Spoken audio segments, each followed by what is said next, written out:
is having fun and getting to know your coworkers and student workers and my customers. The word play to me at work means using my kitchen experience from previous jobs to share with the students and coworkers about some of the jobs I've had in the past, some of the supervisors I've had in the past, and try to take that and use it in the kitchen setting.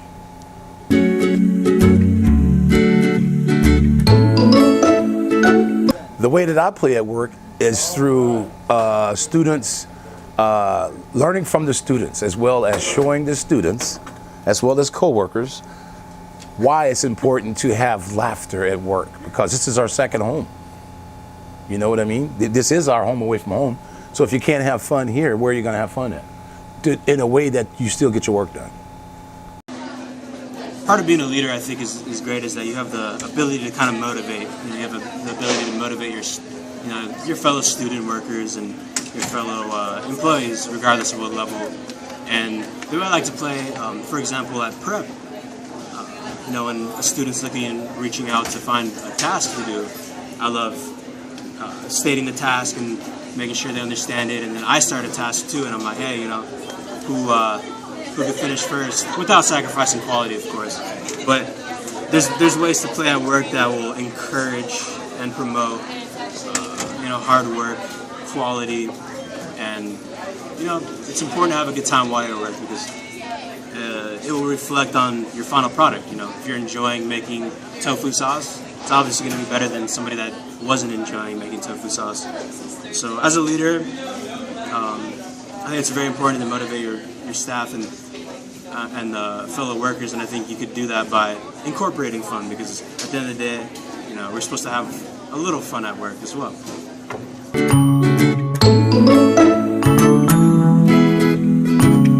I think by greeting everybody and saying hi, because everybody has bad days, and having short talk and enjoying my job. First, it starts off with customer service. Starting off with a smile is always a good step, and just listening is a big step. It's important on what they want to eat and like their preferences and stuff. So it's important to know just to listen to them. I think I make a customer or coworker's day by first being a good listener. Because sometimes they come to work, or you may have an employee that's got something going on, not personal, just something to do with maybe a recipe or something like that. So, if you see them getting frustrated, you want to let them know that you're there and you're listening to them, and that you're going to try whatever you can to make that job easier for them. The more technical side, I would say, utilizing emotional intelligence. I think emotional intelligence is one of the most important skills to be able to, analyze an individual, not necessarily judge them, but just try to see positives in everything. If you see somebody and they may be having a rough day, such as a customer, show a little care in what you're doing. Make their food extra better. Joke with them, try to lift their spirits, and that also produces better quality, and maybe it'll make them enjoy it more. For coworkers wise, I like to lead and point out the good. I think it's very important when somebody's doing a good job to let them know and be truthful about it, and don't be sarcastic about comments like that. I think it's very important as a leader to be able to be looked at, and people that look at you know that you're telling the truth when you are. And that's done by not just complimenting people on when they do a good job, but emulating that good job yourself whenever you do it, because then you establish a respect. They look at you as a leader, and you're doing things fluently, you're doing the best job you can.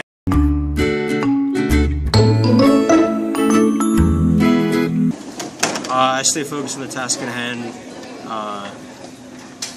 basically by doing two things. First, when I come to work, I like to set goals.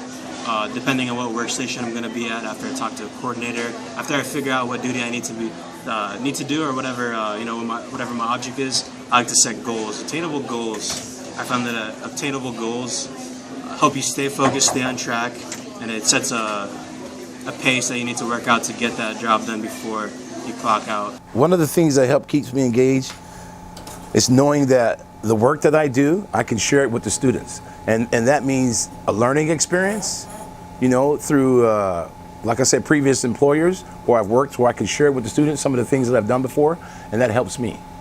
Now, if it helps the student, I don't know, but I hope so. I think the way that I stay focused on work, at work is to make sure that my surroundings with students and coworkers is joyful, because I can stay focused if I know that they're happy. But if they're not happy, guess what? I can't stay focused, because that means something's going on either at work or away from work. But I don't want to get too technical about what it is, but I want to make sure that they know that I'm still there.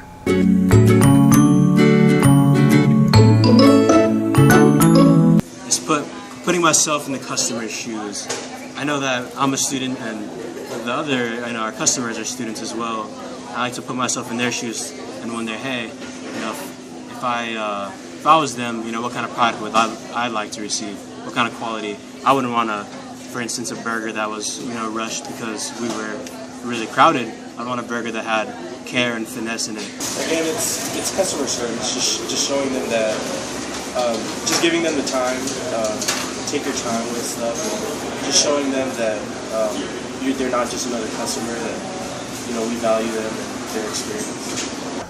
I think the way that I show that I care at work is a good example would be if a student came up and they know they had a project to do, but they've been coming to work every day, you know, and they say, you know, today, Charles, I have a project and I'm only 2 hours away from finishing it. But if I can leave just a half hour early today, that would really help me. So that's showing that I care about them keeping their grades up, as well as them, you know, keeping a good relationship with the students in the kitchen.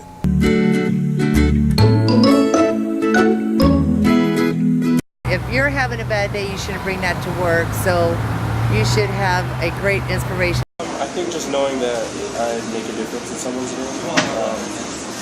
I like helping people, so helping people helps me keep going.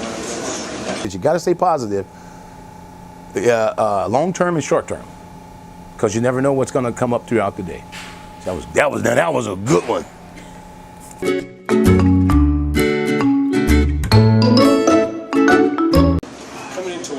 I didn't really have a great morning. Of course, it was an early shift, so I woke up and I was just tired, and I almost missed the bus. So I was kind of angry and upset. But when I came to work, I realized that I had to change my attitude, because the customers don't need that attitude. And just again, customer service, just helping them with whatever they need, and not letting my outside stuff affect me at work is a big thing. And just changing your attitude for it. I chose the positively caring attitude. The positive part is, no matter what happens, like I said before previously, you got to stay positive with the situation.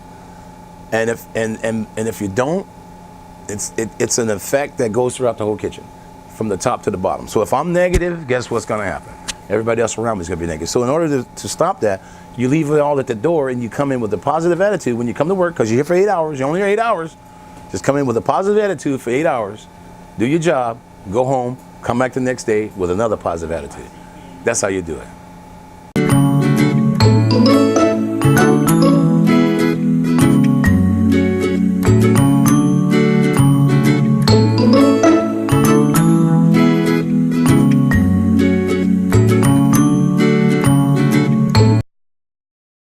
That was a good one, wasn't it?